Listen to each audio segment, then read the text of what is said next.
Дорогі наші друзі, Today, we remember the millions who died during the famine in Ukraine in 1932 to 1933. The Holodomor was a genocide against the Ukrainian nation made by the Soviet regime under Stalin's leadership. Only in 2006, the Holodomor was officially recognized as a genocide. President Viktor Yushchenko played an important role in securing international recognition of this tragedy and raising global awareness of what happened in our country. Today, I have the opportunity of interviewing him. нам треба добити цього лютого ворога. Без цього спокою не буде у вас і не буде спокою цього, на жаль, у нас. Тому слава кожному із вас і слава Україні. Дуже вам дякую. Thank you guys for support. We are very thankful. Всіх обчистили, чого нема. Збираємо, йдемо кропиву, ту лобуду.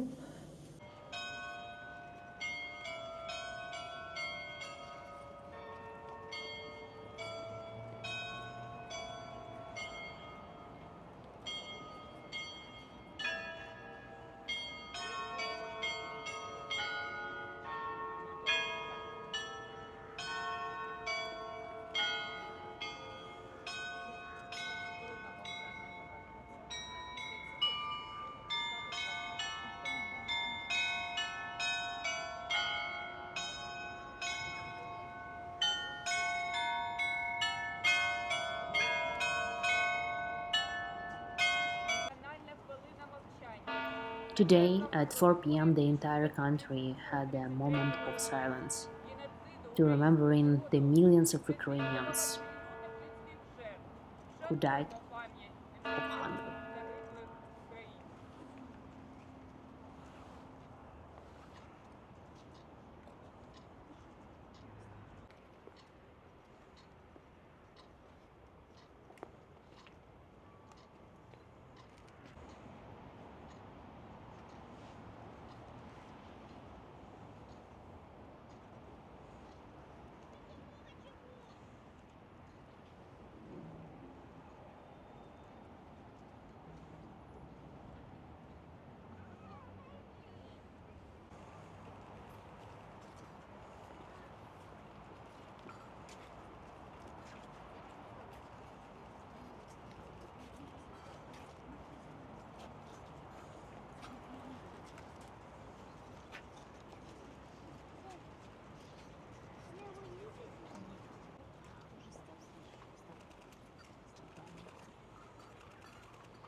Guys, hello from Kyiv, and today at 4 p.m. entire country lighting the candles for remember those who've been killed during the totalitarian regime in 1932-1933 Holodomor famine. This was Stalin regime made for Ukraine during the full-scale invasion. It feels that we are fighting again, but they're using other tactics, killing and bombing civilians, kindergarten, children's, but with this still hateness, Russia treating Ukrainians. This crime affected almost every Ukrainian family, and now, a century later, the same aggressor is destroying Ukraine again. Different masses, but the same hatred.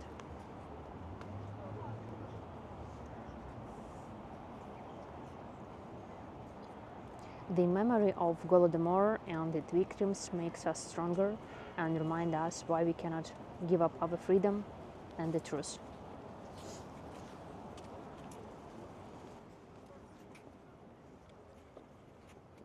Guys, I always doing video here at Michael's Monastery, and we have a museum of Holodomor in Kyiv, in Pechers district, and here the photos of Heavenly 100 that been killed during the Revolution of Dignity, and behind me is the, I can say, angel, and the dates up is 1932, 1933. In Ukraine there were 3 famines made after the war and during bad harvest, but this one was made by Stalin artificially just to kill Ukrainians, and a famine also was in Ukraine and Kazakhstan. And by not official, like by approximately 3.9 million Ukrainians died, and around 6 millions have not born. And last year and the year before, in 2022, I went to Museum of Holodomor. Last year I had a chance to interview our former president Viktor Yushchenko. You can watch the video from last year on my YouTube channel, and this year I decided to stay here in the center at 4 p.m. All Ukraine put the candle. And whenever I have chance to visit Ukraine and go to Museum of Holodomor, it's a museum made like a candle, and when you go inside there are a huge book with the surname, and each book from one region has like 5 books, 3 books, just list of names of those who've been killed, of this almost 4 million people been killed. And it was tough time in the village. In the city, in Moscow, people have no idea, civilians have no idea what is happening there, and just Stalin just put the cases of export grains, wheat of export wheat too much high, and so those who are in the village, they had to give everything what they have. It was very scary time, and our elders, like grandma who survived this Holodomor and a lot of documentary movie, when they express and explain their childhood there, people get crazy and eat the children of other families. They were hunting for people, there were cannibalism cases. They ate everything what they could just to survive. So those who survived, they go through hunger, and this was really scary times when I saw, like, I remember this from our school program, because our country been through many tough times, famine, Second World War, Soviet Union, and all this kind of like tough time in my country. So guys, I decided to start the video with this today, because this is important, all Ukrainians remember that. Later we talk about the news updates, what's been happened yesterday, because by the evening I saw our official speech of our president about peace plan, because before this I just, peace plan looks like the same, this, what they have like before, nothing new, Putin's wish plan. But yesterday I understand, it looks like real. Trump made the speech about that we have time for Thursday. Zelensky spoke to us, so we can discuss this later. And as always, guys, thank you so much for watching. I will add videos from last year, the content that I shoot there. Today in the morning we have, oh my god, today was foreign delegation came to Ukraine, to Kyiv. Also, there were some streets closed because President Zelensky and Olena Zelenska visit this area near museum to remember the victims of Holodomor and put the candles, flowers. So this area was busy, and I saw lots of traffic. Some bus stop operated, so it's each year kind of difficult to get there, and depends on the schedule of who is coming and so on.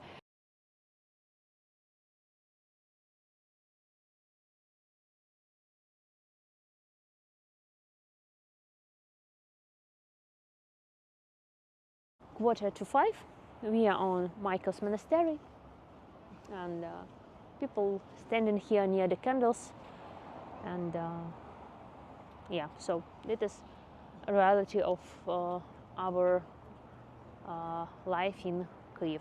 Guys, thank you so much for watching. Thank you so much for your interest in Ukraine, what is happening in my country. Thank you for standing together with Ukraine, and Misha today is with me. Thank you, thank you, thank you, and talk to you later.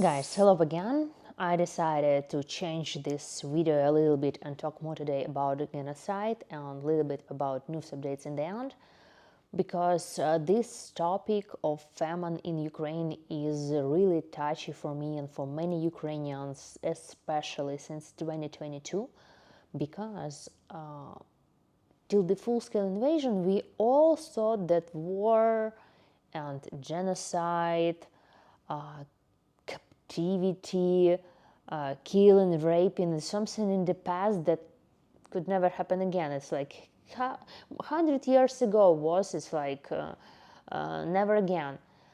And since full-scale invasion, when I saw the photo of Bucha, Irpin in the very beginning, and the whole world were shocked, and the stories what I heard from the occupied areas, everything what I heard in the news, how Russian making the, I don't know, captivity, raping, making the safari and civilians, the stories of genocide and all these movies is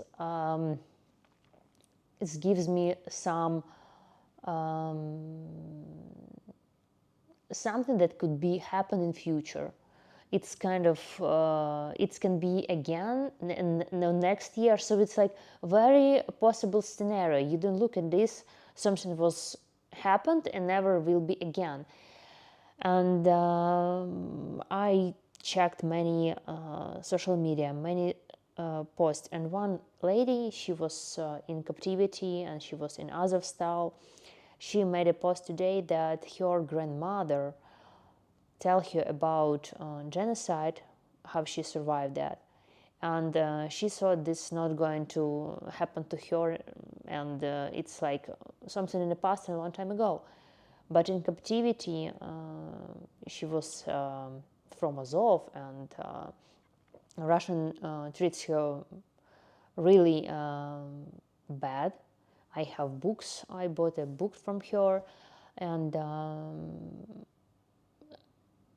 today in her Instagram she wrote that on what she's spending money after captivity, it's on food, because she's trying to eat whatever she wants, and if there are some happen in future, at least she was full enough when she can afford this, because during captivity they didn't know when was their last food, and they ask each other, is this our last food or not? So Russia up until now making this genocide, treating badly people in captivity, and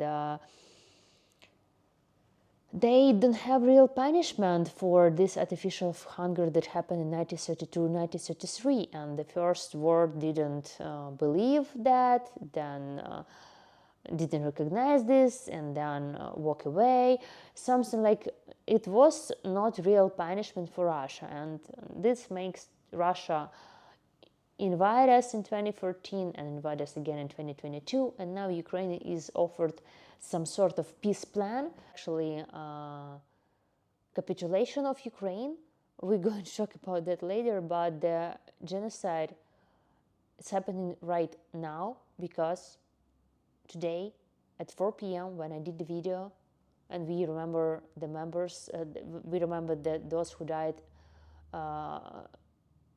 in Holodomor times at 4 p.m. still workers were working on the this building in Ternopil, where lots of people killed, they've been worked there 4 days, and at 4 p.m. they deblock body of a woman. And at 8 p.m. Kyiv time, 4 hours later, they announced that the operation is over. 6 people are missed, among them 1 kid. 33 killed, among them 6 children. And 94 are injured, among them 18 children. In Ternopil, in the west part of Ukraine, quite small little town, nothing there. And I think if this happened in 2022, the world reaction will be more. People pay more attention, but now I don't see that. Yeah, people posting, but it's kind of relative normality, of how I can say, after 3.5 years of this full-scale invasion.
And what the world leaders want from us, that we capitulate and Russia will don't have any punishment. Before I did this video, 1 hour ago, Russia attacked Zaporizhia, civilian quarter. Right now, 5 killed and many injured. The numbers will increase. Yesterday, Zaporizhia was also under attack. 5 killed, over 10 injured. Maybe the numbers increased. Russia is continuing killing. Today I saw the video, I added by the end of the video, people in Odessa staying in the beach, staying in the bridge, and the drones coming. Russia's continue attacking non-stop. Night, during the day, but it's not full massive attack. Like there are drones, 100 drones or more flying randomly in there or there, south or east part of Ukraine. And which peace plan we are talking?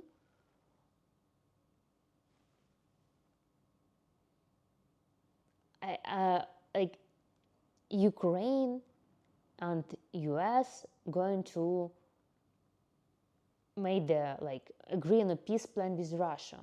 It sounds like strange because Putin yesterday was happened everything at the same time.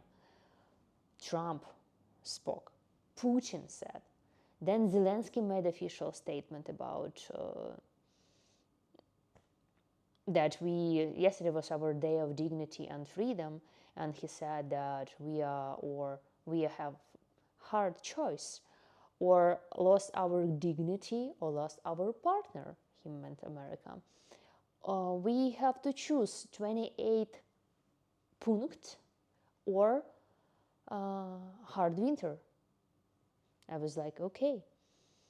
I honestly, I don't want to be in his shoes, and I don't envy him. Really difficult situation for him especially. And this situation just absurd. Have had everyone offer Hitler peace plan in the beginning, like how it works. And one of the points that it's even might be look crazy even for Russia, that Russia is going to pay taxes for the occupied region, Donetsk, something like this. And I was like, how and why they going to pay taxes for this land if this land is officially in Constitution of Russia Federation since 2022? They written there in their constitution, I guess it was end of September or end of October, I don't remember, 2022, included 4 regions of Ukraine: Zaporizhia, Kherson region, Donetsk and Lugansk. And why on earth are they going to pay some taxes on that land that, according to this 28th plan? And to be honest, I don't. Yesterday, I posted another video. Thank you for watching. And yesterday, up until yesterday, I didn't take this situation serious. But in the evening, exactly, a lot of news, like before, different articles was like Wall Street Journal, Bloomberg wrote. But yesterday, and Trump said that made the deadline for Zelensky till the Thanksgiving, 27th of November, next Thursday. It's the answer going to be from Zelensky, our deadline about this peace plan. Then Zelensky said an evening speech.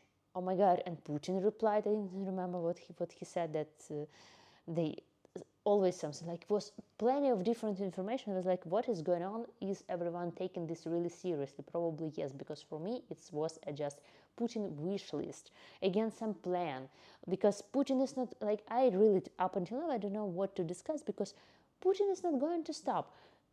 If he's going to stop, why he's continue attacking? Why he's continue producing military things?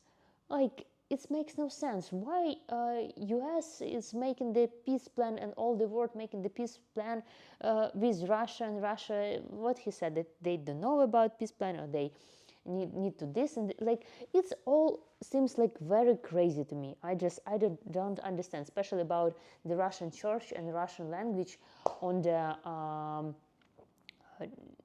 this land that probably they're going to pay taxes. But of course it will be like according like Putin constitution. Of course there will be Russian church and Russian language, because this land is in the constitution of Russia. Like, for me it's all makes no sense at all. And talking about the Holodomor numbers, before I said it was 3.9 million people approximately murdered, killed, because Russia hid all the documents.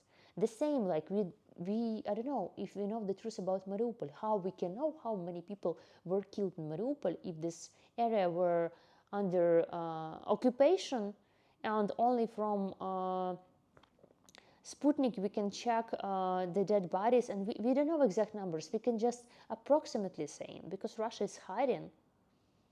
How you can guess about that? And during Holodomor, during 1 minute, 17 people approximately been killed. 1 hour, it was 1,000, and per day 25,000 people were killed. What's happened in Bucha, Irpin, we can do investigation. It was like it was shocking. They left the area near Kyiv and showing to all world what they did.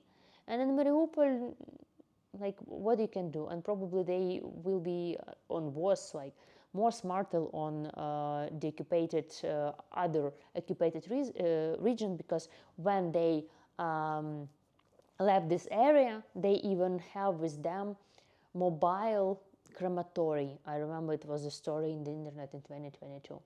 So it's just Russia hiding the truth, continue invading us and killing us and making the genocide of Ukrainians for such a long time. The only thing that I was not sure about is the real sanctions against gas and oil going to be on power 21st of November, or Trump going to cancel them, because this could be change a lot and Putin can win some time, but sanctions are in power. That is actually some good news, and we are going to see how it's going to be, because first he spoke about sanctions like 2 weeks ago, 3 weeks ago, and there was a date, 21st of November. And again, another date that we are waiting for is 18 and 19 December, when the Europe going to make the decision about frozen Russian assets, about money, because Europe paying for our weapons and so on. So going to see what's happened by the end of the year, which support we're going to have. So what else to say? Genocide is the same, and people, there are still Ukrainians in captivity, hungry, beaten, and during the Holodomor, all the food were taken from people in the village, and if you don't give food, you are shot or bring to the camps. So something, what, like the same treatment, the same camp, the same hunger, Russia, Soviet Russia, no, not Soviet Russia. So little bit other weapons, but the main idea is to vanish Ukrainians from this planet. I think I don't forget anything, about electricity. Even during these circumstances, today I had just a busy week trying to do the video and go for different appointments. Being without electricity is really tough, but everyone is calm. We know with whom we are fighting. We know that we should be strong inside of a country. And we have electricity 3 or 2.5 hours per day in our homes. That's nothing, really. But we all staying, living in Ukraine because we want to be on our land, and we know our main enemy is Russia. Despite all our internal problems that we have inside the country, and different fighting because of the language, because of this and this and that, different topics were popping up, and corruption topic, and this topic, and that topic. So